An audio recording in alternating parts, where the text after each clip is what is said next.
ఉదాహరణకి గౌతమ బుద్ధుడు 2500 సంవత్సరాలు మరి మనందరికీ మన పిరమిడ్ స్పిరిచువల్ సొసైటీ మూవ్‌మెంట్ అంతా కూడా ఆది గురువు అని చెప్పుకోవచ్చు. ఎందుకంటే మన మూలం అక్కడి నుంచే వచ్చింది. పత్రి గారి యొక్క సాన్నిధ్యం అంతా మనది ఎన్నో సందర్భాల్లో పత్రి సార్ చెప్పారు. ఏమంటే మన యొక్క పరంపర బుద్ధుడి పరంపర నాయనా. మన మూలాలన్నీ బుద్ధుడి దగ్గర నుంచే తెచ్చుకున్నాం. గత అనేక జన్మలుగా 2500 సంవత్సరాల క్రితం నుంచి కూడా మరి అప్పుడున్నటువంటి యోగులు, ఋషులు, మహర్షులు వాళ్ళు చూపించినటువంటి మన మన మార్గాల్లో కొన్ని కొన్ని సాధన ద్వారా ఎన్నో అద్భుతమైనటువంటి సిద్ధులు పొందారు.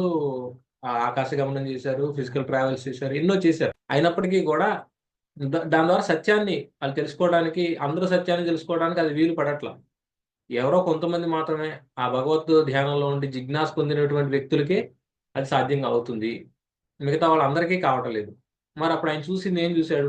నలువైపులా ఏం చూసాడు? అజ్ఞానం చూసాడు, దుఃఖం చూసాడు, బాధలు, కష్టాలు, కన్నీళ్లు. ఉదాహరణ